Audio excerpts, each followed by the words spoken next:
Assalamualaikum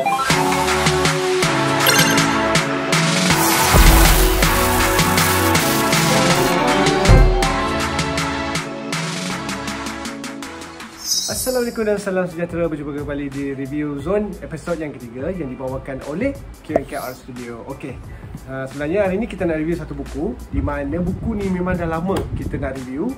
Cumanya disebabkan adanya segmen baru dekat QNKR Studio ni, barulah kita dapat review buku ni. Okey, buku apakah itu? Buku komik Nirnama. Okey, Hikayat Pendekar Tanpa Nama.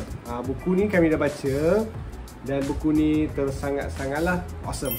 Okay, dekat sini selain daripada komik ni, kita juga ada dapatkan buku seni dalam Nirnama, tersasul pula Nirnama, dan juga Hikayat Lima Laksamana. Yang ni format novel lah, yang ini. Tapi ya, untuk buku ni memang kita tak review lah, kita cuma fokus kepada komik saja. Kita akan review komik ni saja. Okay, jom. Inilah dia komik Nirnama, Hikayat Pendekar Tanpa Nama.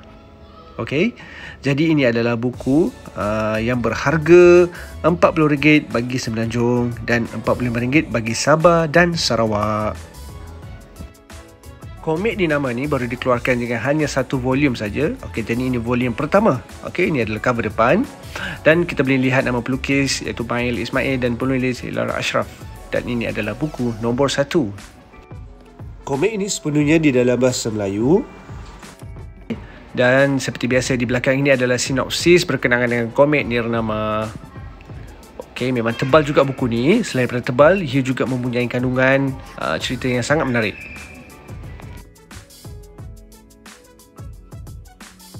Okey, jom kita lihat apakah kandungan komik Nirnama ni. Okey, di tepi ni adalah nama pelukisnya iaitu Mail Ismail dan sedikit corotnya beliau. Dan kita mula diperkenalkan dengan watak-watak penting Nirnama. Okey, ada kesemua 15 watak yang terlibat dalam cerita ni, dan kita juga boleh baca butiran-butiran yang diletakkan pada karakter ini agar kita lebih mendalami lah karakter ni. Okey, dan ini adalah kandungan. Ada 10 hikayat kesemuanya mewakili 260 muka surat. Memang tebal ya. Dan kita disajikan dengan lukisan berwarna, 1, 2 muka surat, 3 muka surat berwarna. Okey, dan mula memasuki kandungan komik. Oh ya, di halaman belakang buku komik Nirnama ni terdapat poster karakter. Ini adalah karakter jahat lah di dalam komik Nirnama ni. Okey, kesemuanya ada 6 karakter. Okey, berwarna penuh ya poster ni. Memang menarik. Baiklah, apa yang paling menarik berkenaan dengan buku ni adalah style lukisannya. Dia tak macam ke arah manga sangat. Dia lebih kepada Nusantara. Mewakili Nusantara Malaysia kita lah. Memang sangat-sangat menarik untuk dibaca, dilihat ya. Sebab seronok lah dengan ada gabungan ayat-ayat suci Al-Quran dengan zikir-zikir. Jadi buku ni kena disimpan dengan baik-baik. Okey, jangan dibaling-baling pula ya, diletakkan di bawah di tempat yang tidak sepatutnya. Okey, kena berhati-hati kat situ. Cuba lihat kat sini. Memang sangat-sangat menarik. Selain daripada komik Nirnama ni, kita juga ada dapatkan versi novel, dan ini adalah buku seni Nirnama. Okey, ini adalah cover depan buku seni.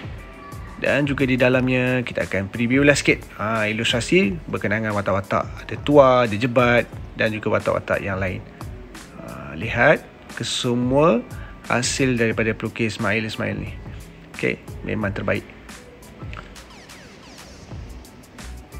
Dan ini adalah cover belakangnya, Nirnama. Okey, jadi kita akan review sedikit isi kandungan komik ni.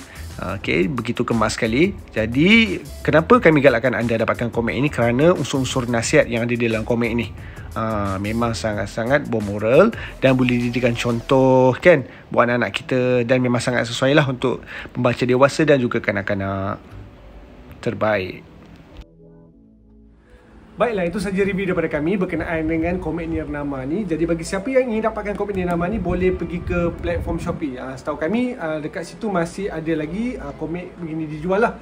Jadi kami sangat-sangat recommend, sebab buku ni selain daripada hiburan, tetapi dia juga ada selitkan unsur-unsur moral yang sangat-sangat tinggi lah. Okey, terima kasih semua. Kita jumpa lagi di episod review Zon yang akan datang. Bye. Peace.